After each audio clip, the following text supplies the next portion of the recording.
everybody, I've got all the family coming this week for a barbecue.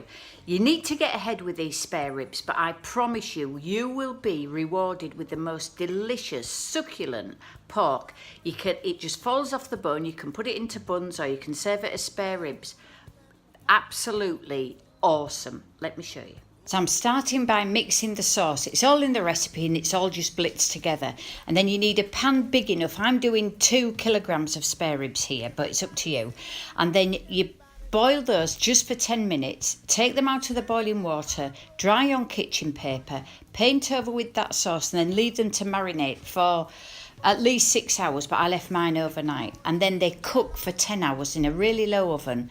And when they're cold, you can cut them up, barbecue or grill them, apply some more sauce, and they are seriously scrumptious.